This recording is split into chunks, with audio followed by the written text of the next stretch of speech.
We're etching closer and closer to the beginning of the end here, with only 4 rounds remaining for the Aussie Mixed and Fixed GT Series on Apex Racing TV. And what a substantial, what an awesome, what a brilliant season it's been so far. And we head to Twin Ring Motegi and into Asia, Japan, for the first time this season. The final continent we visit this season on our virtual calendar. We've been to North America, we've been to Europe, we've been to Oceania. Now we go to Asia, of course, as well. And it's a circuit that is simulated quite well on iRacing. The Japanese tarmac is ever so tough to drive on. And the challenge today in GT cars will be ever more thrilling, of course, too. From myself, Jonathan Simon, welcome to the broadcast. Daniel Leet alongside me, Scott Newton behind the scenes in production. Daniel, welcome to Motegi once again. And it's a circuit that, I mean, how thrilling is this? We have our final sprint format for the season under a circuit that includes an oval, which we won't use. And like I said before, the Japanese tarmac that's simulated on iRacing is very slippery at times.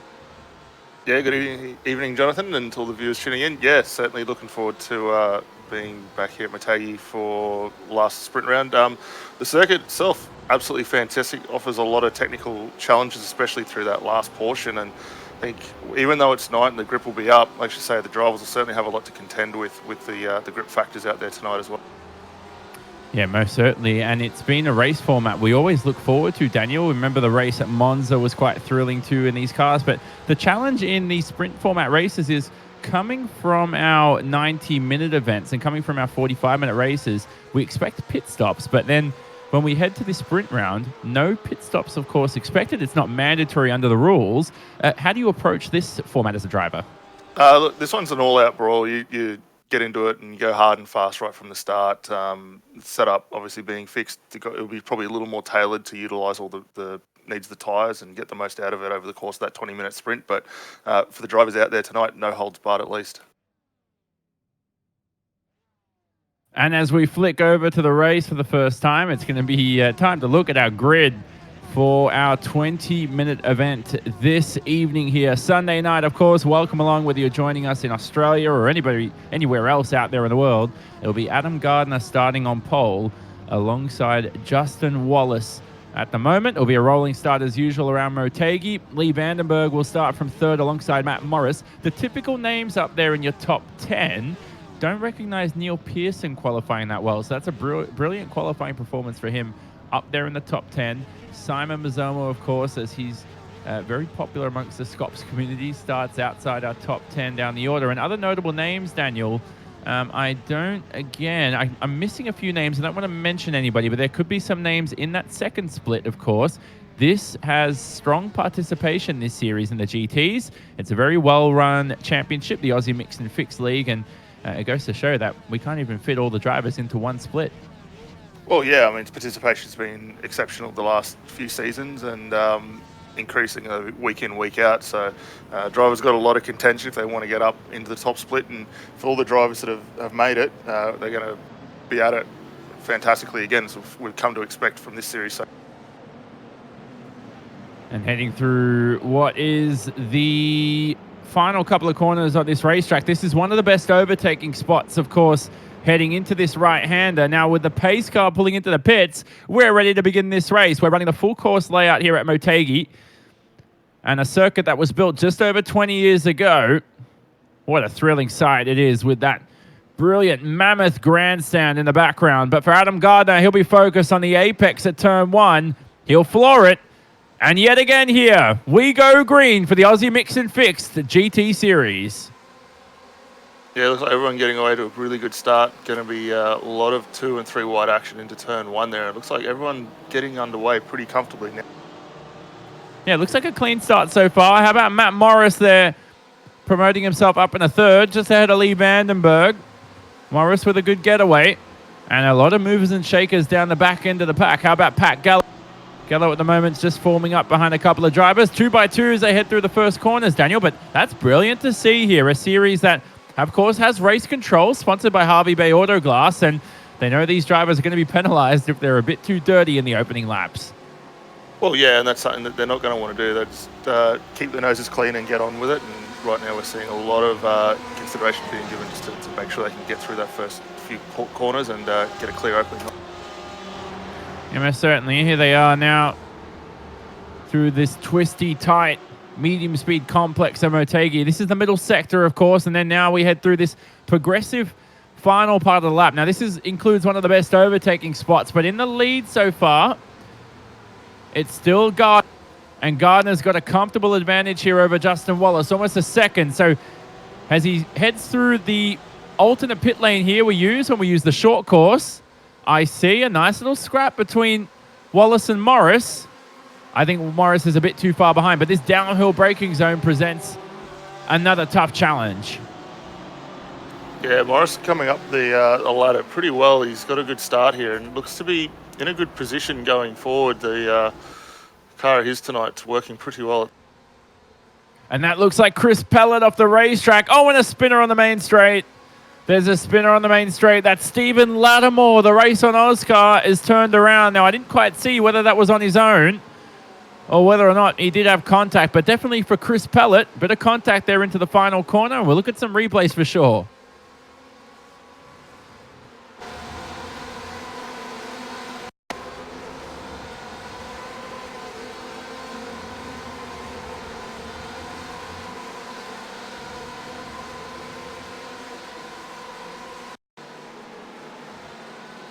Now through the middle sector, the leaders go. So between Gardner, Wallace, and Morris, they remain stagnant. Now down the back end of the order, how about Michael Kirkham, the privateer here, Daniel, in the Porsche?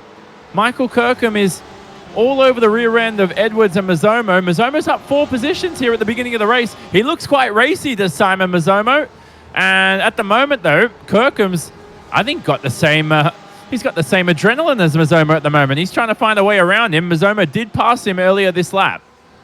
Yeah, Mazzomo's a pretty tough customer to get around. So to see Kirkham trying to do this now, he'll have to spend a little bit of time. He'll get a good run as they work their way up through towards the hairpin here. So potentially a move down at the end of this long straight here. And it's a great opportunity for a good passing move if you can get the car.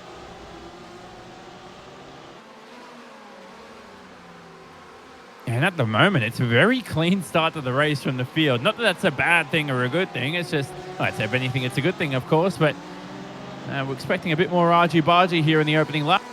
Jeremy Clark down the back end of the order. In a scrap between himself, Kenneth Ladder up ahead, and Brett Hender. Hender doesn't get the best of runs. Whoa, there's a Ferrari in the wall. That's Pat Gallo. And the Mach 1 esports driver out of the race. Now, Daniel, is that final corner at Motegi just... I mean, provide that tough of a challenge getting on the throttle, or do you think it's cold tyres in these early laps? No, it is a tough corner because the run out through 12, 13, it's a tight sweeping left-hander, and you have that really sharp break in for 14 onto the final straight there. So you do get a lot of sudden momentum swing in the car, and it's very easy to run it wide. And getting the tyre out wide there, you do stand a pretty good chance of looping it. So 14 probably one of the trickier corners on the track here that the guys will need to negotiate. Yeah, you saw at the bottom end of the screen, race control already investigating some early lap contact. But this is Kenneth Ladder on screen here in the 15th position. Now, where is he? He's right behind Brett Hender for Team Hyperdrive. Haven't seen much of Brett Hender this season in the BMW, but this is this very tight and twisty final section of the racetrack. Middle section of the racetrack. Look at the gaps on the left-hand side of the screen. It's so much yellow and orange at the moment, Daniel, but then you look at P1 and P2, it's all white there. 1.3 seconds between Gardner and Wallace. Well, if you can get a little bit of a break here, you're likely to increase with the strength of field that we've got out there tonight. A lot of very talented drivers, we said earlier on. These gaps are not really going to grow much more than what we're seeing now. So as those battle packs start forming up, especially from Wallace and Morris, and that going back, that's just going to tighten up ever more and more. And if anything, probably going to play to Gardner's strength here and allow him to extend the lead, as we can see him doing now. And there's that Velocity Motorsport magazine racing car. I thought he was having a peak. He actually was having a peak. I thought he was going to make a move there eventually, but he's just trying to keep himself in the mirrors of Justin Wallace. I'll tell you what, though, he doesn't want to be there for too long. He's got an opportunity here into turn 3, the left-hander. And Morris is just going to have to remain behind. You know, Morris has the pace, Daniel. It seems like he's got to find a way around Wallace. I think on the back straight this time round. He can't afford to make that move any later. No, and from what we've seen from Morris, especially throughout the season, he's been extremely strong in these 20-minute race formats. So look for him to come through a little bit earlier. But as you say, yeah, the ideal, if you can get a run down in towards turn 9, as we see the guys starting to approach the S's at the moment, potentially into 9, maybe up at the hairpin, and then down in towards turn 11, he's got a pretty good opportunity for 3 reasonably tight corners that'll probably play to the advantage of that Porsche. Having said that, he's chasing Wallace again, who is in a Porsche, so could be a little bit tit for tat between those two. So we'll keep an eye on how they unfold. Now, that spin for Lattimore earlier on is critical for the championship. He came into this round with the championship lead, but now Craig Edwards, of course, in a 9th position. You thought he was in a bad state after his qualifying performance. There he is on screen. And unfortunately for him, fortunately for him, he's disposed of course, his championship leader with no further errors. We ride on board with Edwards. Let's have a listen to him here through the middle sector and under the oval.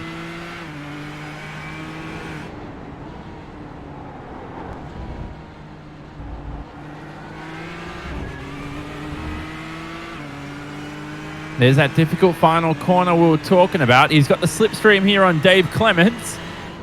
The Mach 1 Esports car. That's a fun first couple of corners, isn't it, Daniel? Double Apex right-hander. Just let the car sail in, smack the throttle, get all the traction in the world, right? Well, yeah, pretty much. I mean, Motegi being as wide as it is really presents a lot of opportunities, and he's getting a good view of that here from Craig Edwards with the different lines you can take around this course. So through turns 1 and 2, as you say, double Apex, you can go 2 or 3 different lines through there. Similarly, turns 3 and 4, and then set yourself up for a good run into 5. So a lot of opportunities for these drivers. Maybe experiment with those lines. Obviously, with just over 7.5 minutes gone in the race so far, not a lot of time left to play with those options, but certainly some interesting opportunities that they could present themselves later on. And this circuit, built in 1997 in the real world, laser scanned and brought to iRacing decades later, and it's a circuit that was built by Honda, and another Honda test track, Daniel, with Suzuka, are also available in iRacing. Yeah, a couple of great Japanese circuits. I mean, I probably a little bit more fond of Motegi as opposed to Suzuka, which I know is a bit of blasphemy. But God, what am I listening to? I certainly enjoy this course. I find a lot more enjoyable than Suzuka. Not to take anything away from that, but yeah, it is what it is. But all in all, I think it presents some very, very good racing, and circuit probably not used as much as it probably should in iRacing, to be honest. Well, the AMF League organisers agree with you because Suzuka's not on the schedule this season. Motegi is. Now, I was wrong in my intro, by the way. Correction. 4 continents we visited too. That's a typo on my end. Somehow just got fat fingers. Put a little 3 in my notes, but 4 continents we visited here, and we are going to visit for all 12 rounds. Here's some battling away here down the bottom end of the top 10, Mazomo and Kirkham alongside each other. This is Edwards down the back of the pack in 9th. And everybody right now not getting restless, just trying to get a little bit hungry for position. Yeah, this gap's really started closing up. We've got the guys fighting over, where are we, 8th, 9th, 10th and 11th at the moment. So a pretty strong little train of cars, and all these drivers exceptionally well talented and have been along this service for a long time. So Edwards, if anything, maybe a little bit of a cork in the bottle at the moment in the Ford, but having said that, it looks to be extending a little bit of a gap over Kirkham just ahead. Sort of a look, if Simon Mazomo can continue his good progress in this race. He was inside the top 10 at one point. Now his pace seems to be lacking a little bit here through the middle stages of the race. Now, why do you think that's the case, Daniel? Do you think he just had a rapid start, or do you think he's running a qualifying setup that helped in the first few laps, or do you think I'm just overthinking it?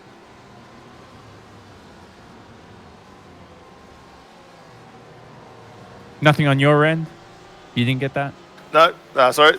Yeah, qualifying setup, race setup will all be the same, so probably nothing too much there. However, we don't typically see Mazomo in these cars a lot. Having said that, potentially could be down in second split at times. But all in all, big adjustment. We know Mazomo very, very competent in the V8, so probably a little bit different driving style to what he's used to traditionally, and just finding himself maybe struggling just a touch to get on top of that car. Now, that penalty at the bottom end of the screen is for Brad Klenk, who's all the way down there in the 19th position. Now, do I see somebody making a move there in the foreground, of course? And it is. That looked like Edwards making his way past Clements. And Dave Clements now on the back foot here as they run down to turn 3. It looks like Edwards is going to seal that 8th position all to his own. And a brilliant move there by Edwards, but he's got 3 seconds to make up to Nathan Huppert's in the Fusion Sim Racing car up ahead. His teammate is not going to be ever easy to pass. And do I see Morris and Wallace slicing and dicing for 2nd and 3rd? They are. Wallace and Morris have swapped positions. Morris demoted back to 3rd. Yeah, these two have not been that far away from each other. Great awareness to push through 2x2 through the S's there. And Morris just getting into a bit of position, takes the traditional racing line. Wallace really going defensive down into turn 9. And I think this is really going to play into Morris's strength here as he runs again. Normal racing line there. Wallace still very, very defensive. And if anything, yeah, Morris should get this one sealed down into turn 11. Yeah, lovely work right now. Morris has got to get the best run he's had all race. We're already over 50% of the distance and time in this race. Morris having a look yet again here on Justin Wallace. Let's ride on board with him. And difference of lines here through the final sector. Let's see who gets the best run coming out of the final corner here. Wallace seems to be widening the track a lot better here, Daniel, and even using some of the grass there to get a best run and carry a lot of minimum speed. Yeah, it was interesting to see that Wallace seemed to be able to flow the car a little further through that corner there. Having said that, Morris extremely great under brakes into turn 1, closing that gap down a little bit more. But a couple of interesting points in that last section. It looked like through turn 10 off the final hairpin, Wallace was just able to back up the Morris a little bit on the exit there, which ultimately did help him retain that position. So a little bit of a racecraft starting to really come into effect with just over 8 minutes left to go. And look at this, between your top, well, at least 2nd to 6th. Very tight between all of these guys. It's a small little train developing between Wallace, Morris, Vandenberg, Pearson behind, of course. There's the graphic on the bottom right-hand side of the screen. Everybody a little close to each other, and you can see it visually on screen here. Man, I love racing here through the night, Daniel. We should have more night races in iRacing.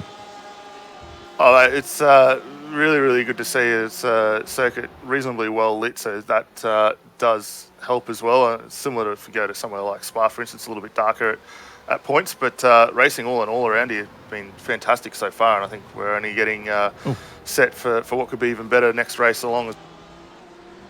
And 24 degrees Celsius track temp, so a lot of grip available to the drivers. Now, I thought Wallace there was on the back foot with such a wide apex, but he managed to get away with it. Morris not getting all the traction in the world. There's the details up on screen. So 23 ambient, 24 track temp. But like we said, the Japanese tarmac isn't ever easy to drive. That's how brilliant that's how brilliant of a job iRacing have done. They brought in all that weather factor, and all of those factors on the right-hand side of the screen, Daniel, are not for looks. It's not to make this look like it's the real world. It does affect your car. Yeah, iRacing have put a lot of effort in over the last few season builds to get the tyre modelling working very well with the change in weather conditions, and especially on the dirt side with the change in how that circuit plays from wet to dry. It's been really evident that they've transitioned a lot of that across from dirt to road.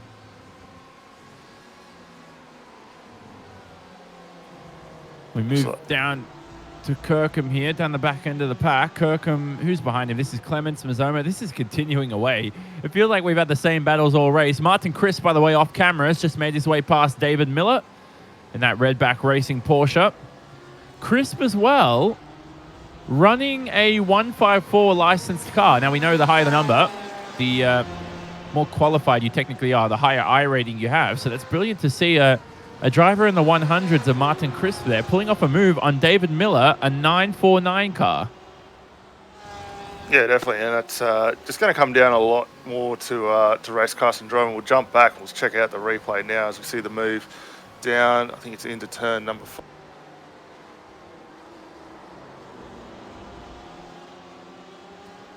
Oh, was there a bit of contact there? I think that was more of a mistake than a move.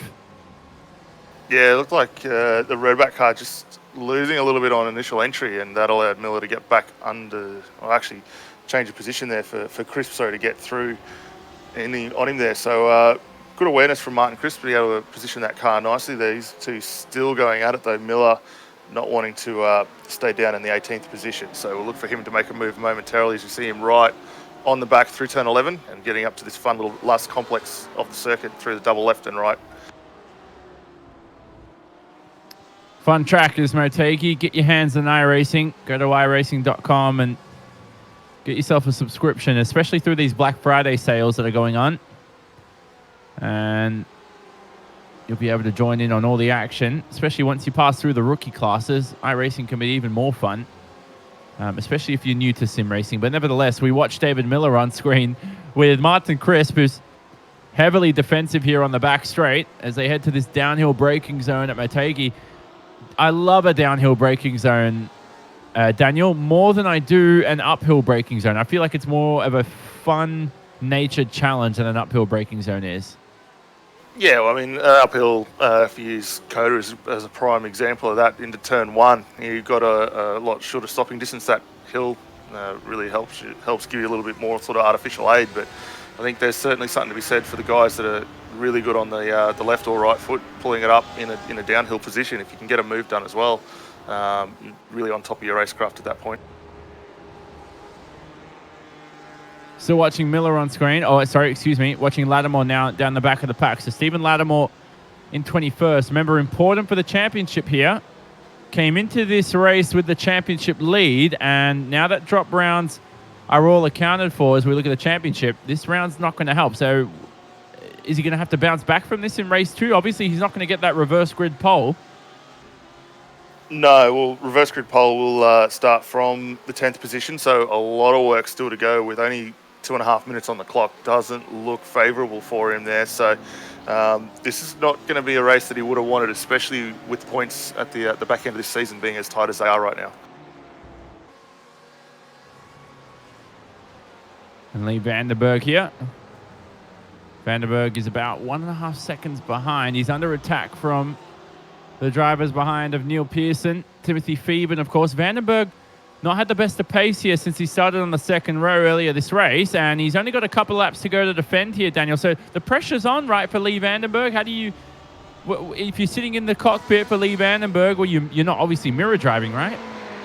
Well, that's the hardest thing, and that we don't know whether he's got the artificial mirrors on in the car, but certainly something you don't want to be doing. The night running, if anything, maybe makes it a little bit more trickier with the reflection and the glare that you do get in the cockpit. So Lee's going to have to be really cautious here, as we say, 1.5 minutes still to go in this one. So he's got a lot of track left, maybe at least one more lap to try and hold off the charge of Neil Pearson. Neil, though, coming on exceptionally strong, up a couple of spots from where he started tonight and looking quite racy in the BMW behind. Vandenberg here with a good run onto the back straight at Motegi. Again, if you run the short course layout here, this is where the race begins. Not for the full course we run today. There are the movers and shakers through your field there. And you can see a lot of drivers up a lot of positions there. Kenneth Ladder having a brilliant race, up 9 positions. Same can be said for Jesse Butler. Now through the final corner goes Vandenberg. Now, I thought he butchered the final corner, but it was Neil Pearson now who did. And he's going to be under attack by the Mach 1 Esports BMW of Timothy Phoeben. Yeah, very deceptive when you're watching off that rear chasing camera there, but Phoeben, a really opportunistic move down into turn 2, runs him a little wide. It's going to make it hard down into turn 3 here, so look for Pearson to maybe protect this one. Goes very defensive across the nose, and Phoeben not quite close enough to get that crisscross complete. They thought about it, definitely did, Phoeben, and a bit tail happy through the exit as they head through the middle sector. Now we're going to begin. Where is Adam Gardner on screen? So Gardner is, here he is on the back straight. This will be the final lap right now for Gardner. He's going to head through the final few corners here. I think he should be able to maintain this lead over Wallace. What's happened to Adam Gardner's lead? Sorry, it's just baffling me at the moment. He did have over a second's advantage on Justin Wallace, and now Wallace is just, he's hunting him down. He's hounding him down. It's like there's no tomorrow here for Justin Wallace. And look at that visually on screen. He's lost over a second in a lap's time. Yeah, it's a really bit of a concern there. We'll have to keep an eye on that, but the BMWs may be struggling just a little bit on initial braking. You see Wallace coming in really hot, not behind, too far behind, in the bottom of frame there. We've got Matt Morris as well. So first three cars, they're almost all in position for any positional change that could come as a result. And of course, Gardner had a few bad rounds to begin the season. Not the best of points scored for him. He's missed a round or two as well. But for today, all he'll worry about is not the championship, but a race win for confidence from Motegi. He wins the first of 2 sprint races this evening for the Aussie Mixed and Fixed GT Series. The Mac 1 Esports team will celebrate yet again with another race victory to add to their statistics total. Down the back end of the order, no position changes on the final lap for anyone in your top 10. Dave Clements did round out the top 10. Look at Lattimore here. He needs a move to claim a good strong haul of points for the championship, but the race on Oz driver doesn't want to risk any penalty points too, as he'll have to finish behind Jesse Butler in that JP Simshed Porsche in the 20th position. Grant Matterford comes home and rounds out the top 27. But again, we've seen a lot more action in the past, Daniel, for a sprint race. And possibly with the reverse grid, of course, for race 2. Of course, reverse for our top 10. It should spice things up just a little bit more. Yeah, definitely. Well, at the end of this, it'll pop Dave Clement up into provisional pole for the start of the next race. So we know Clement very, very good in these cars, and he's really going to probably relish starting off the front. Kirkham likewise as well. So I think race 2 is certainly going to be very, very interesting to see how this one wraps up for the remainder of. I'm not sure if you heard it, but I did. A lot of fireworks going on here at Motegi as the checkered flag waved. But it'll be time to look at our final race results for race number 1 as soon as Pat Gallo will cross the line. One little piggy comes home. Remember, Gallo had the spin in the opening laps, and he's going to finish last of the drivers that took the green flag this race. So now it's time to look at our final race results as he crosses the line, and it's an event that Adam Gardner will celebrate for quite some time, but he'll have to do it again from reverse grid pole. He'll start 10th in race 2, of course. Dave Clements there, who finished 10th, as co-commentator Daniel Leach just said, will start on pole.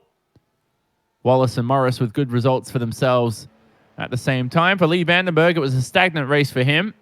Good results for Pearson and Phoeben. Nathan Huppert's up there too for Fusion Sim Racing, along with his teammate Craig Edwards. Edwards, this is critical for the championship. With a good result like that, he will start from 3rd. We'll cycle through the rest of the results on screen. But critically, Daniel, Craig Edwards will start 3rd for race 2 and could claim some good points for himself to win this championship for season 9. Yeah, definitely. I think that might be a good fortune for Craig there, starting as high as he will with the reverse grid. It's only going to add additional points to his overall haul. We'll make it a little bit harder later on for Steve Lattimore, obviously going to be starting down in the 14th position, so he's got a lot more work to do to get back up and add additional points later on for the end of the. Most certainly, and it will be a good time to speak to Adam Gardner himself, who, just won the first race. Adam Gardner, another brilliant victory for yourself. Hasn't been the best of seasons to look at overall for you, but a good confidence-boosting result for yourself. And now you'll have to do it again, but from the 10th position for race 2. Yeah, it's been a pretty horrible season, to be honest. But it's really good to be back here talking to you guys again. Yeah, awesome. And for yourself, it seemed to be a pretty clean race, but what happened in the final laps? You lost over a second and we didn't catch it on screen. Did you make a mistake somewhere? I would like to say yes, but I think the tyres were just going on the M8 and getting some good pressure from Justin. And what's caused that? Do you think you're just driving as you planned during practice, or do you think you were overdriving the car in the stint just to maintain the lead? Because if that happens in race 2, we could see you potentially losing a race victory, because this time you're going to have to overtake cars, which are going to burn the rubber more.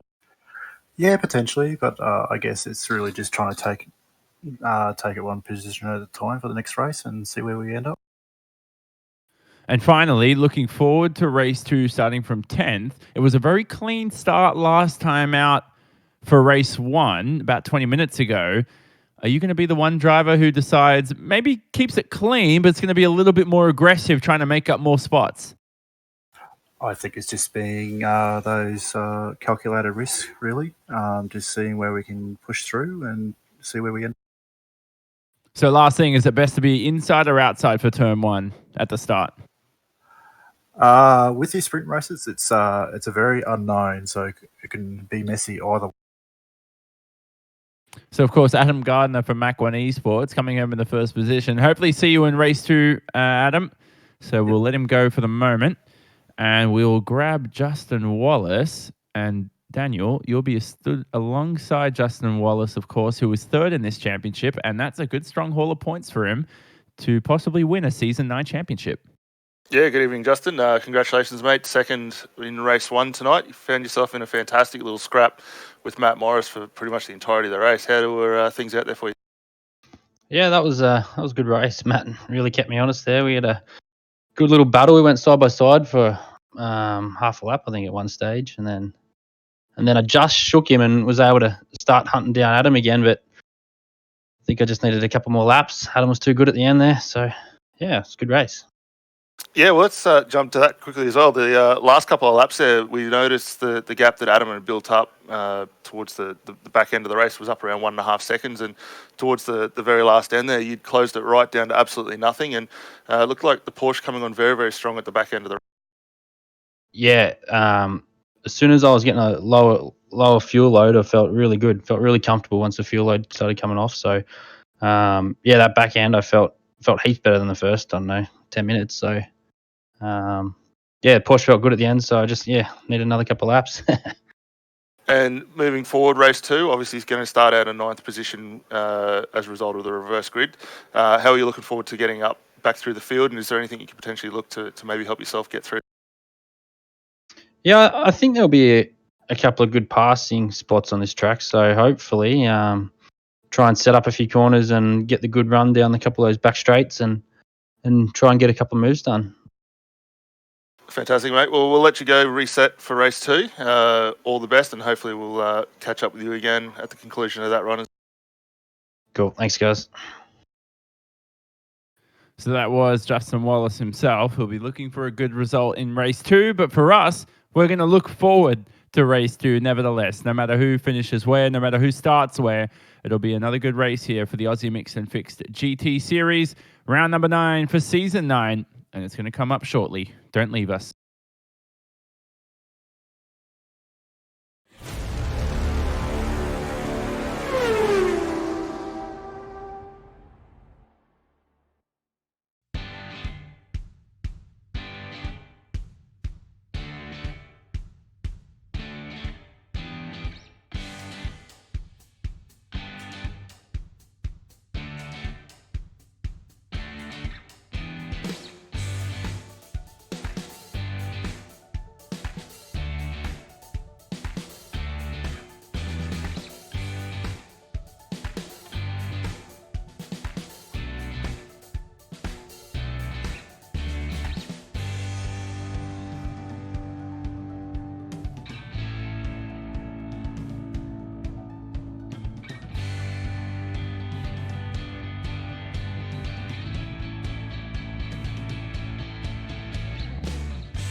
Welcome back to Season 9, Round 9 from Motegi for the Aussie Mixed and Fixed GT Series, of course. And we just concluded Race 1. Now we head to Race number 2 this evening. Jonathan Simon with Daniel Leet, Scott Newton behind the scenes in production, and with all coverage on Apex Racing TV. Visit ApexRacingTV.com for more information on upcoming broadcasts. Now, in Race 1, Daniel, we didn't see much overtaking. It was a very clean race, very respectful between the drivers. Now, why is that the case here? Is that because of the nature of the circuit, or do you think it's because our talent has just qualified where they should have? Look, it's a little bit of both, I think. I think the driving standards throughout the season, we've seen it multiple times so far, where the guys are very, very close together. They race against each other week in, week out, so they know a lot of their weaknesses and flaws, but also know a lot of the strengths. So certainly makes it very, very tricky. This track, with the way that the circuit flows, if you're able to get moves done early on in the lap, certainly gives you something to protect on. And probably the key points that we need to keep out for in race 2 for overtaking is definitely going to be the run through turns 1 and the exit of turn 2, the double left-hander, the run into 3, and we saw a couple of moves where guys tried the crisscross, maybe not quite actually got that done. Another one, turn 5, another big heavy stop, and then 9, 10 and 11 on this course. So plenty of opportunity for the guys to get moves done. It's just a matter of getting those opportunities set up and be able to go. But I think in race 2, knowing what we've seen already, these guys should be able to get something invented and create something a little bit interesting to see. And they'll need to do that because the championship standings at the moment are ever so tight at the top. And here they are on screen. It's Stephen Lattimore that leads heading into the round. Now, these aren't updated, of course, after race 1, but these do account for drop rounds. And for Lattimore, after that abysmal first race, he would have wished that reverse grid, Daniel, was for the entire field. Unfortunately, it's only for the top 10. Yeah, definitely was. We saw early on he did have a spin and dropped him down to 20th overall at the end of last race. So a lot of work to do. We'll have to keep an eye on, especially next week, once the points update, just to see where he does come out at the end of this. But certainly a race 1 that he would like to finish. But for Edwards and Wallace, good events for themselves. This is your pro class standings. And Cody Bird's just driven ever so splendidly, hasn't he? Even won our round at the Circuit of the Americas, Daniel. How thrilling is that for Cody Bird? Of course, I believe he's probably racing in second split today. Yeah, look, certainly going to enjoy the lead that he had coming into this round. If he is having a run and hopefully he is in second split, we'll be able to add some additional points. Dave Clement will be looking to probably extend that position as well. Likewise, in the third split, we'll leave Vandenberg continuing on. Doesn't look like we've got Jeremy Clark. Actually, we do have him, sorry, out here tonight. And I think those two are going to be very, very close at the end of this race as well. And this is Lee Vandenberg leading your amateur GTE standings. And this is the rookie GTE standings. Everybody with a 100 car number, of course. Martin Crisp leads that for the moment. 2,104 points to his name. Martin Crisp striving today in this top split. So look out for him. Of course, in his BMW for the Pulse Racing team. Now we're about to head over to the race. It's a short pace lap here, of course, today at Motegi, and we are not going to be racing at nighttime. Are you disappointed, Daniel, in that here? We've stayed up overnight virtually. You and I, we pulled an all-nighter, mate. We've come back to Motegi the next day. It says it's 4 a.m. at the moment. And, mate, this is a lot of sunlight for 4 a.m. as we look at the grid. Yeah, certainly a lot of sunlight, but I think it'll add another good challenge for these drivers. Sorry, mate. I was wondering about the sunlight, but yeah, go ahead.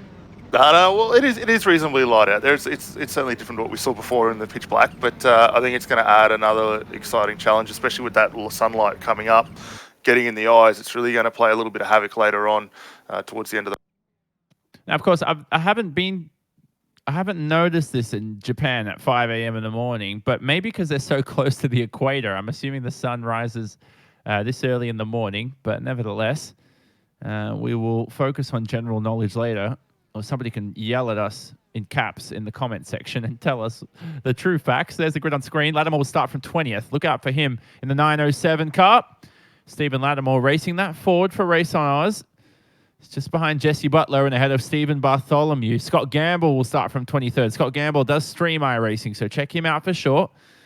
He's an entertaining streamer himself, so give him some support where you can. Pat Gallo will start down the order in 30th. Of course, Kolstad, Mulqueen, and Farah race stewards here, Daniel, and they are not participating in the race. So it's 30 cars in the top split.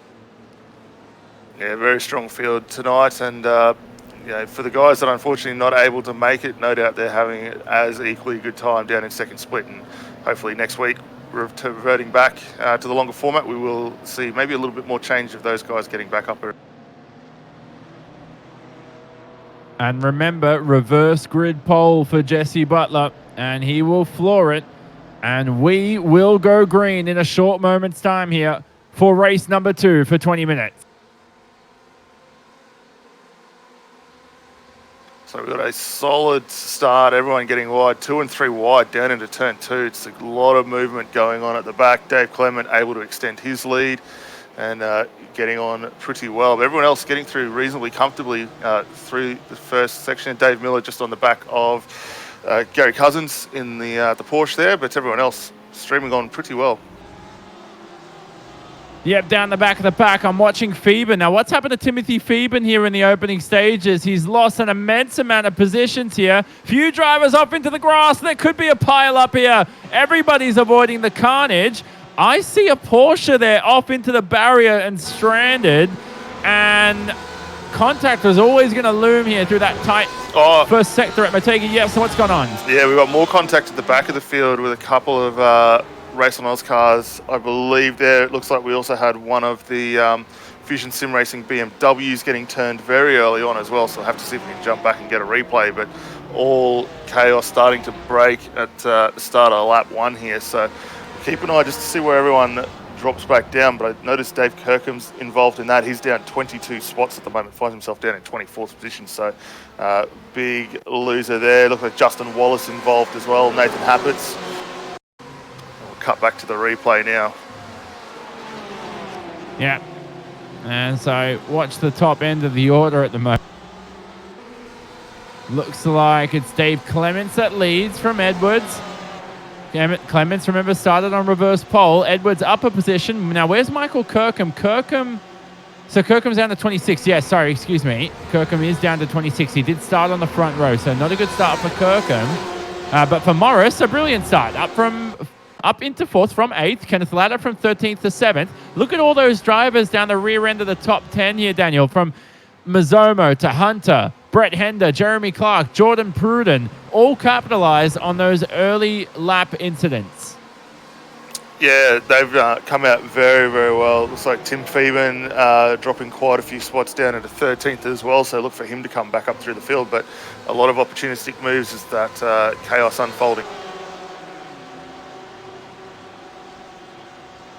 So down the inside, Jordan Pruden getting a move done too on Jeremy Clark, on Tim Phoeben, sorry. So that's a good positional change for 12th. And look at this between Edwards and Pearson. Neil Pearson is going to try and bully Craig Edwards here. Craig Edwards, this is critical for the championship. Now a drive-through penalty for Michael Kirkham, who was deemed at fault for the early lap incident. So not only does he lose his front row start, but he's out of contention here. And critically, Justin Wallace is all the way down the order. This is a round to forget, Daniel, for Justin Wallace. Yeah, certainly not going to help him at all. So he's got a lot of work to do to get back up the field there. And we'll keep an eye on that to see how he is able to unfold later on. But 17 minutes still to go on this one. Not going to be very, very easy for him to get back. Through the final few corners, the leaders go. Clements will lead another lap here. And still plenty of time remaining. Don't forget, this is the second of our 2 sprint races this evening. Edwards now breaking away from Pearson. Pearson seems to carry a lot of speed into the braking zone of corners. Look at him through turn number 2 and 3 coming up now, Daniel. I feel like he's just going to throw it into the apex and park it. He doesn't carry too much minimum speed. Look again. Yeah, holds that pretty defensively through the mid-corner there, which is not a bad way to go. You can back up the drivers behind you a little bit easier, so should be able to go. But Edwards not letting go of Clements just ahead. Pearson doing exceptionally well in that BMW, though, to sit in third. Doing very well as Neil Pearson. You started on the third row. And right now, Clements isn't breaking away with a lead here. This reverse grid could spice up the action this race, Daniel, which is what we needed after race 1. And look at this, Clements. Now, I'm not sure if that was a defensive move there to the inside or if Edwards was taking a wider line just to extend the corner. But they've got to be careful here because if you're Edwards, you're on the attack and you're on the defensive at the same time. It's tricky racecraft. Yeah, I think probably the position you want to be is maybe Matt Morris sitting there in the 4th position in that JPS Simshed car. So he's in the prime spot at the moment to let these guys scrap it out and potentially, with what we've seen go on earlier on, maybe spear off the edge of the track. So hopefully that doesn't unfold to any of the drivers ahead, but could be a good opportunity there for Morris as they come across the line to complete another lap. But Edwards all over the back of Dave Clements. Brilliant stuff from Edwards in that Ford. And this is 3 different car makes here in your top 3. The Ferrari, the Ford, the BMW behind. How about Matt Morris in the Porsche? 4 different car makes here in your top 4. Running the GTEs this season. Did you like the switch, Daniel? I feel like it's a lot better compared to the development series we had for Season 8, of course, now branded as the GT series, and now promoting GTE racing. These cars what are they, more fun than GT3s, or do you think it presents just a different challenge? They're both equally fun. Look, I think both cars are very, very good. It certainly provides a lot more challenge in the GTEs, removing some of those driver aids like the ABS that you get on the GT3 cars. And I think the switch that we've seen this season, going from the mix to a single class style car, has been really, really good for the series. The crew at AMF have done a fantastic job in getting this up and running, and at the moment we see the benefits of that. The racing is absolutely on point right now. Yeah, we're right on board with Pearson. And look at his mirror there. Oh, where's Morris? I don't see Morris. Is he on the attack? Well, up ahead, the leaders are battling. Here's Morris around the outside. Hey, there's Clements and Edwards battling away for the first position. Looks like no one pulls off a move. Goodness gracious. I don't know who's on the defensive, who's on the attack. Yeah, they're all fighting and scrapping. Morris might get this one done down into 11. Actually, no. Just gets Pearson. Pearson gets collected again further down the order there, so that's not great. That's Pearson off the racetrack in the BMW. And, oh no, Matt Morris. Well, it's tough to call that one. I did feel like he gave Pearson ample time to recognize that Morris is going up the inside. I think Pearson just seemed to turn in on him, but we'll look at a replay nevertheless here. For Mazzomo on screen, he's in the Porsche. In that FT1 Motorsport Porsche. Now, has Mazzomo always run the Porsche? Do you remember this? I feel like he ran the Ferrari at one stage. Yeah, I think he might have run the Ferrari last season, but great to see him still back out in the Porsche. We actually just see him dropping a position to Lee Vandenberg, who's just run really wide through turn 3. Actually lost a spot down in through 13 and 14 and just been able to redress that now. So not a great run through the mid-port for Vandenberg. Going to lose another spot to Kenneth Latter as well in that race on those Ferraris. So down 4 positions as a result of that off-track now. Yeah, of course. So Lee Vandenberg with what seemed like an unforced error. Nevertheless, he's got some time to make amends for that, make those positions back up. Look at the timing screen on the left, Daniel. Do you notice something with the car makes? We've got a lot of Ferraris, a lot of Porsches in there tonight, and a the Ford BMWs, leads. well, Ford up the front, but BMW actually not as strong as we've seen in previous races. Yeah, and sorry, just as I crossed you, because I noticed that there were only 2 Fords in the top 20, one of them's about to lead this race potentially. Here they are on the back straight yet another time. Halfway through race 2 here from Motegi. It's going to be Edwards around the outside. He misses the corner. He's going to rejoin and damage the Porsche there of Morris. He needs to be careful. No Jacques Villeneuve at Gold Coast plays there for Edwards. He's going to lose an immense amount of positions, critically for the championship. Exactly what he didn't need, and that's Edwards again, and he's still in the wall. He has to wait for the entire field to pass through. Yeah, that's a big punishment there. It's a little unforced error running wide down in the turn 11 there. Almost reminded me of the incident we saw a couple of seasons back at Bathurst with Whincup and Tander and those guys getting in under the bridge there. So a little unfortunate there. Edwards is not going to be ruining that chance. So we'll see what comes, whether race control deem anything of it. Did look like it got Matt Morris, but he's been able to continue on. However, they've now separated the gap 2.5 seconds over Simon Mazomo. So Clements and Morris still scrapping it out for first position now. And go Richard Hunter into the 4th position. Richard Hunter representing, it says his team name is Richard Hunter. I almost read that. But of course, probably a privateer this afternoon, as far as we know at Apex Racing TV. So Hunter driving quite well for himself. Yeah. Yeah, go on. No, I was going to say, no, he's doing that very, very well. He actually had a really strong run, race number 1, and likewise, race 2 being very, very good for him as well. Not that far behind Mazomo, so really coming on exceptionally strong now. Halfway through this race, Clements extends the advantage to Morris by 0.5 second. Looking down the rear end of the order, Lata just made his way past Pat Gallo for 18th and 19th. There's Simon Lata on screen. Pat Gallo in the Ferrari for Mach 1 Esports. One of those Mach 1 Esports cars leads. One of them won race 1. You like that pun, by the way? And the other one now is, that's one car off the racetrack, Simon Lada. Yeah, it was a little unforced error, similar to what we saw from Craig Edwards a lap ago there. So it's very tricky for these guys getting down into turn 11 at the moment. So just a little bit of a reset on the brake application. We'll keep an eye on that. Looking at the back of that little fight there, looks like we've got Brad Klink coming under a bit of attack from Steve Bartholomew as well, a little further down. So racing all the way through this field, ever tight, as we always come to expect at the moment. Brad Clank down the back of the order. Commentator for Apex Racing TV. Should we present some bias to Brad Clank? Or is that a bad option? Could be a bad option, but we'll give him a bit of a plug. He's doing a good run. We didn't see him out there last week, so having a strong run for himself tonight, up in 21st position. A lot better for him race 2 as opposed to race 1 where he come down. I think it was down in 29th position. So solid effort for race 2, and he's only getting stronger. As we see, there was a car off on the inside. Is that Tim Phoeben person? Actually, Neil Pearson dropping down the order as well, so I'm not sure what happened there to him.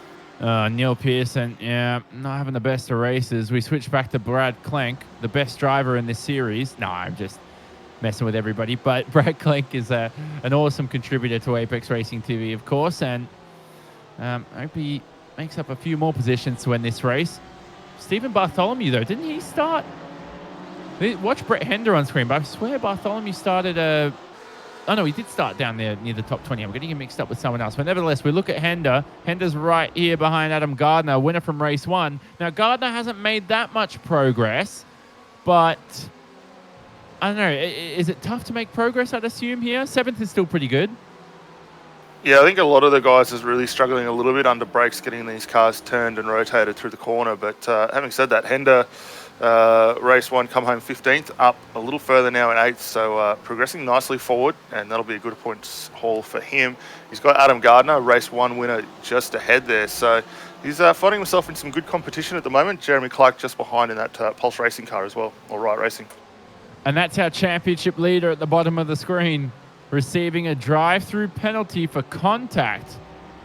And Stephen Lattimore, unfortunately, is... well, I mean, definitely a round to forget for himself. And who was that contact with? I didn't quite see the other car. It was a 700, possibly Neil Pearson, I think it was. So that might have been the reason why we saw Neil Pearson off the racetrack. Yeah, it could have potentially been. We'll see if we can maybe check that out again later on. But yeah, certainly not what we would have expected to see there. And we'll keep an eye to see how that goes. But it would have been a tough one for race control to have to deviate that out. So, well, it is what it is, but racing will continue. 7 minutes still on the clock, and the scraps down the field starting to equal out. Looks like Clements Mazomo's equaled out a little bit more. What's actually happened to Matt Morris? He's nowhere to be seen up the top now. Yeah, don't see Matt Morris anywhere there. Now, was that potentially because of the contact, wasn't it? Remember, Matt Morris, but then I don't think he spun around. So, Morris, I'm looking... I can't even see him on our timing screen. Oh, he's at a spin. There's the replay on screen.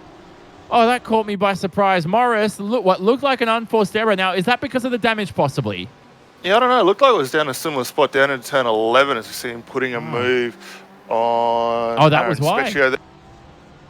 So that was why, Daniel. There was actually a move. We just missed that at the end of the replay. Yeah, it's going to be unfortunate. I don't think, he'll not be happy with that one. So see if he can get back underway. Down in 13th, so dropped a lot of positions there. So it was at 11 spots down. So it's a little bit of a struggle one for Matt Morris here, race.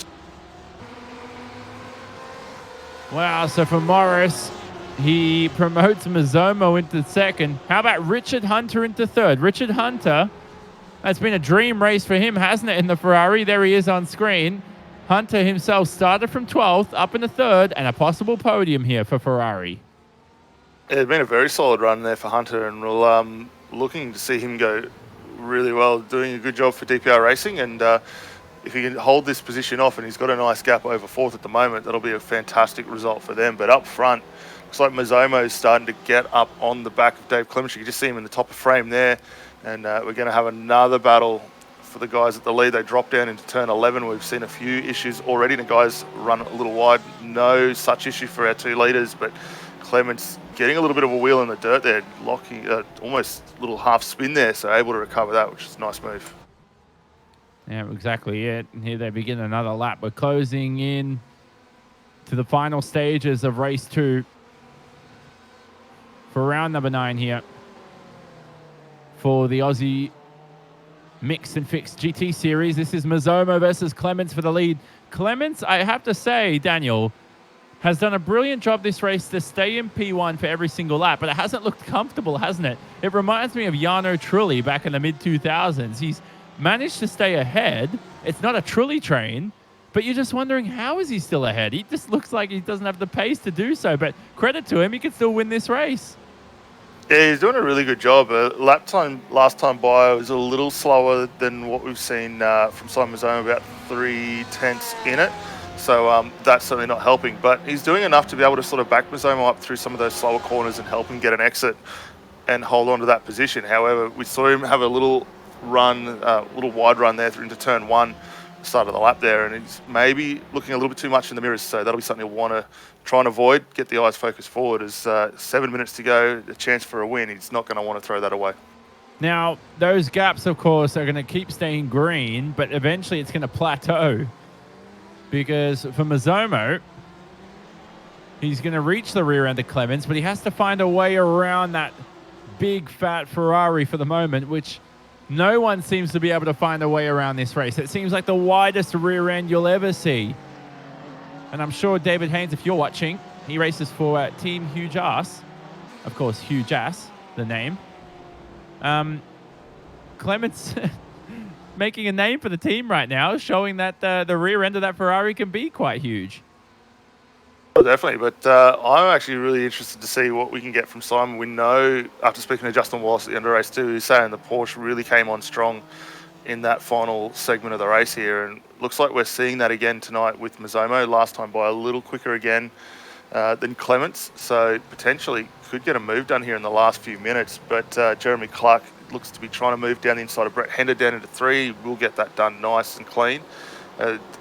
Oh, no, he doesn't. Oh, there's a spin there. So Clark, it seemed he just carried a bit too much speed into the corner. And a bit of damage there for Hender as well. And that was just, I mean, again, Daniel, everyone's made that mistake in the past. You know, you're trying to make a move, you carry a bit too much speed into the apex, and Japanese tarmac just doesn't have that much grip. No, it was a little unfortunate. I don't think there was any intent there from Clark when he went in there. It just looks like he kept on the brakes just that little too long, and around the rear end went. So it looks like Hender's been able to get away with it with no major damage. Matt Morris still pushing on. He's got Aaron Specchio just in front of him in the Porsche. And yeah, I think we've seen that tonight. It's something that the guys are really starting to struggle out there with the tyre conditions and how much grip they can get through the mid-corners. So this is Matt Morris on screen. Morris is down in 12th, right behind Aaron Specchio. And I don't think Morris is going to be close enough for a move. But where is Clements? Clements would have begun. This will be the final lap, isn't it, for Clements right now? So if it was the USA, the white flag would wave, as they say. That'll be the final lap for Dave Clements. But Matt Morris, nevertheless, here with that damaged Porsche. This is where it was damaged in a battle for the lead earlier on. But what a race it's been for Dave Clements. I think he's going to maintain that lead at the moment, Daniel. And it will be a race win that, of course, the Mach 1 Esports team will be proud of. 2 race wins for the squad. And I know they wanted that at Motegi, but I'm not sure if they expected it coming into the round. No, I'm sure they'll take a win any way they can get him. I know the guys will be really, really happy with that. But he's got just on 9 corners left to go to defend this run. Mizomo trying to set up a move down the inside. Gonna almost get the nose in there as they run into turn 5. So cutting down the amount of opportunities that Mizomo's got left here at the end of this race. Working our way up through 130R. Turn 6, about to drop into the S's for the final time. And Clements is doing everything he needs to do right now to keep that Ferrari up in front. I think you'll be okay, Dave Clements. He's got a few corners to go in this race. I'm getting nervous right now for Dave Clements. I'm feeling it for some reason. Goodness, go Dave Clements right now. Simon Mizomo will be angry at us. He'll be saying, no, go for me in the Porsche. Who's going to win this race? The second of 2 sprint races. The final time we run the sprint race format. Let's have a watch of this drag race all the way down to the final overtaking spot of the day. Let's see if Mizomo can do it.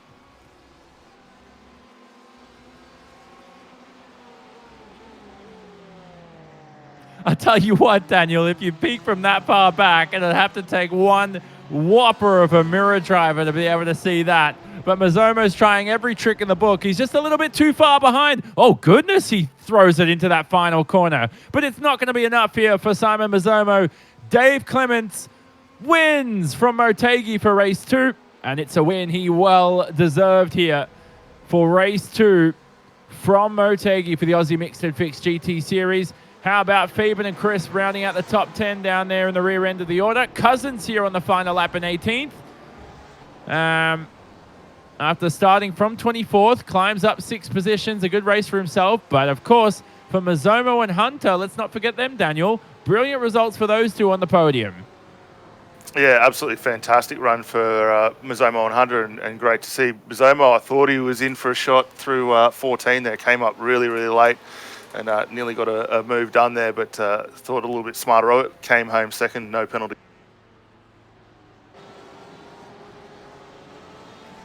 We watch the rest of the order here on the final lap. Some discussions going on there with a few drivers. And, oh, goodness, that was a very fast, I think that was a Porsche, I see, just making their way through the field. But a brilliant second race. Thought that was quite entertaining. Some more accidents, of course, Daniel, this race. The racing standards and were a lot cleaner in race 1, but I'll tell you what, for a round of Aussie Mixed and Fixed GT action, that was very well run. Yeah, a lot of great racing, especially race 1. We saw a couple of maybe unforced errors into 2, but all in all, I think the racing that everyone put on was absolutely fantastic, and it's what we've come to expect with the series so far. The guys doing an outstanding. And we're going to look at our final race results here for race 2. There is Dave Clements, confirmed our victor, and the second Mach 1 Esports car to take victory here today at Motegi. He joins Adam Gardner as victors who took the top step of the podium. Gardner ended up in 5th after starting from 10th. Of course, reverse grid pole for Clements, took advantage of that. Gardner had to start from 10th, took advantage of that as well. Up 5 positions. It's not the easiest track to overtake at, is Motegi. Down the back end of the order, Morris, after all the drama that occurred for Matt Morris, still ends up in 12th. I'm not sure if he expected to finish that high up after all the drama, but nevertheless, a good result for Morris despite all the drama. Gallo in 15th, making amends after starting 30th and not having the best of first races. Good event for Brad Klenk, up in the 16th. And then we cycle through the rest of the order, all the way down to 30th for our 30-car field. Scott Gamble ended up 22nd at the end of the day. Now, where was Neil Pearson? There he is, Neil Pearson, just ahead of Justin Wallace and Stephen Lattimore. 2 big names in the championship, finishing down the rear end of the field. Craig Edwards ended up 21st, if you were wondering, just ahead of that bunch. But a lot of drivers we don't expect to finish so far down allowed a brilliant opportunity for a lot of drivers ahead to claim some career best results for sure. So it'll be time to speak to winner for race 2, Dave Clements, and the Mach 1 esports team today, clean sweeping our race wins. You yourself nip a race victory for yourself, and it was well fought for yourself, mate. It seemed like there were about 3 different drivers who were trying to overtake you, but they just couldn't do it at the end of the day. Well done. Yeah, thanks, Jonathan. Thanks, guys. Wow, what a race! I really wanted that. I was just having a chat to Simon about how hard I was working to stay in front of him and stop him from passing me. So there was really nothing more I had. That was absolutely everything. And for Mark 1, absolutely stoked. What a great result. And what do you think that is? Is that because the team's put in extra prep for this track? Do you think things went your way with reverse grid pole? Because we know the Mach 1 esports organization is, of course, very well run. Yeah, look, we have been putting in a lot of extra practice. Our boys, for every session that we throw up, even random ones during the weekend, we'll throw a session up and our boys will jump on. That happened today. We had 5 guys turn up for a practice session today that was about 5 minutes notice. So they're committed to having a good result. I didn't have the speed today. That was evident from qualifying in race 1, but getting out in front and getting our elbows out is a different story. And most certainly you're going to have a lot of people to thank here because the team did such a brilliant job. There were a lot of Mach 1 esports drivers out there and a lot of people behind the scenes who gets it done for you yourself and the team, and for Adam Gardner and anybody else, of course, you want to thank. Yeah, look, absolutely. I'd like to thank all the boys. Adam Gardner, Chris Radicic was in the lines there. He helps us out with the engineering. Lee Vanderberg, Dave Miller, Mark Dial was spotting for Paddy tonight. He's a champion doing that. Paddy's a top bloke and a great driver as well.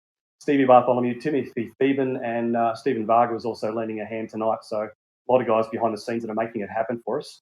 I'd also like to thank the sponsors. We've got RMS Race Management Service, Bow Repairs, LeBlanc Group, Night Rider Designs, Inzen, who give us technical harmony, CETA and Sam Blacklock Media, and also Comperte. And without the efforts of all of those people, wouldn't have been possible. So thank you kindly. And of course, visit rms55.com.au for more information on their services. Thanks again, Dave Clements, Victor for race 2. We'll leave you to it, and we'll leave you to the champagne, to the wine, to the pub, wherever you're going to go after this race to celebrate this one. Probably the bed, I assume, mate. But it'll be Simon Mazzomo up next, and he'll be stood alongside Daniel Lee.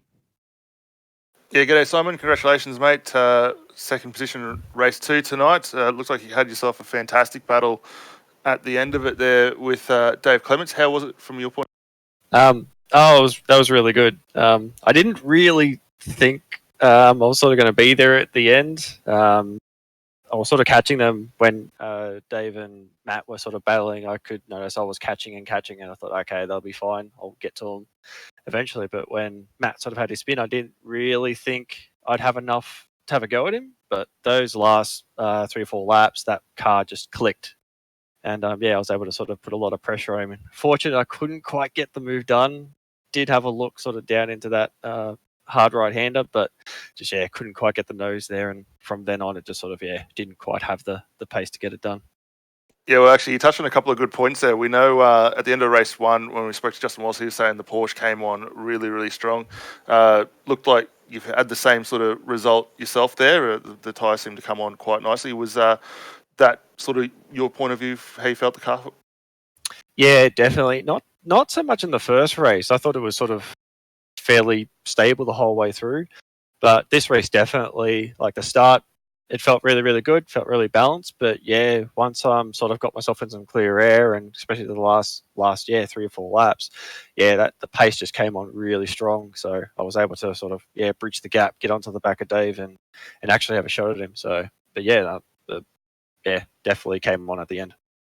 Yeah, definitely. And then right at the very end, down in turn 11, we saw you attempt to try and sell the dummy from a long way back, but you came up really close into turn 14 there. It looked like you possibly almost could have caught the or tagged the back end of Clement's car there on X. Was that last corner? Yep. Yeah. I'm not sure what Dave was doing, if he may have misjudged his braking, but he definitely slowed up in the middle of the corner. And that sort of freaked me out a little bit. I was sort of trying to get a straighter run off the corner, but then I'm not sure what's happened there, but he slid up in the middle of the corner, so I've had to jam the anchors on not to hit him. So that was good. I'd hate to finish the race like that. So yeah, I thought I'd just back off and let him have it. Definitely. Well, look, mate, great run for yourself. Come home second. Before we let you go, is there anyone you want to give a shout out and thanks to for helping you out? Big shout out to actually Cam Dance, who was my spotter tonight, and he kept me sane in that last bit of that race. So thanks to him. Sponsors Demon Tweaks, Fight Colorectal Cancer, GC Leagues Australia. All the guys at FT1 for their support, especially with me in the last couple of weeks. So, thanks for them. Fantastic, mate. Well, again, congratulations. Come home second tonight in race 2, 11th race 1. Great result for yourself, and we'll look forward to seeing you out next week at Montreal. Be all good. See you then. So our final interview... Here he is. Our final interview for the day will be Richard Hunter, who came home in third, rounding out the podium. Now, Richard, believe it or not, I just watched your entire race on fast forward, and I feel like with a bit of Benny Hill music, it'd sum it up perfectly, because for yourself, you drove well, but it seemed like everybody ahead of you was just tripping over themselves. Yeah, got very lucky. They were crashing everywhere in front of me. It's just zigzagging all over the place. So, yeah, it was good. But for yourself, it was a good race nevertheless. You had some good pace. Even though you just missed out on reverse grid pole, I think you really earned that podium. Did you put in some extra work for this round to achieve that? Because sometimes you put in that extra work just to sort of get accustomed to the track, understand which curbs work, which lines work, and you pick up those extra tenths other drivers don't. Yeah, no, it was good. Did a little bit of practice during the week, and just like the track. It's good to drive on, get a good feel on the road with the car. It's good. And racing standards in the series, I think, are pretty good. Very well-run series. Race Control, of course, sponsored by Harvey Bay Autoglass, penalizing anybody that tries to trip over the rules. It's a very well-run series for yourself. Do you see yourself racing more and more in the AMF GT series? Yeah, definitely. I like the idea of a fixed setup. It works well with me. I really enjoy it. And are you representing any teams at the moment? Because we have you listed as a privateer. So can we just confirm if that's true? Yeah, no, I'm with DPR Racing and Southwell Lift and BenMax Mechanical and BetSmart Racing Services. Yeah, that's who I race with. And they've been a good bunch of blokes to race with. All right, lovely. And finally, do we want to thank anybody else, of course, too? I feel like I ruined my final question by saying that. Yeah, no, you're right. I just had a good race, and it was good racing with everybody. It was good. So there we go, Richard Hunter, of course. And excuse me, that's some information from my side that was wrong. We do have you listed as DPR Racing now, Richard, so that's all updated for yourself. So well done to him on a podium. And Daniel, we'll hope to see him again in the future for sure. But for next round, it'll be Montreal. It'll be retro round for the 90-minute Enduro. Give us more of a spiel on that. Yeah, so the guys are opening up retro round at Montreal, 90-minute race. Really looking forward to see what kind of liveries some of these drivers actually get up and show. I think we're going to be in for a really good treat. Go away from what we've seen traditionally out there for everyone, but it's a great initiative for the guys to jump on and see some of the retro stuff. For anyone who watched Sandown this week, we saw some fantastic liveries as a result of that, and no doubt we'll see very similar designs come out again next week. Yes, sir. Those are some brilliant liveries at Sandown, of course. A racetrack, I really hope Sandown, wasn't there rumours, Daniel, of Sandown being turned into residential... turned into Oran Park, basically. I don't want that to happen. Sandown's awesome. Well, yeah, I think there was a rumour, but they did a lot of work to try and get the circuit back up to snuff, and I think she'll probably stay on the calendar a little longer. But very much looking forward to seeing what we get next week out, and no doubt for all the guys putting in a lot of effort to get those designs finalised and ready to go for next weekend. Yep, awesome for Sandown. Probably just need some higher barriers, of course, and catch fencing after what happened today. Goodness me. Thank God everybody was safe after that one. But For virtual racing, for us, we're glad that everybody is safe in this environment, and these elegant GTEs will be back racing again for the next race on the 17th of November, and that is our retro round that we are talking about. It'll be 90 minutes around the circuit Gilles Villeneuve in Montreal, my favorite circuit in motorsports, believe it or not. It'll be a 2-stop race.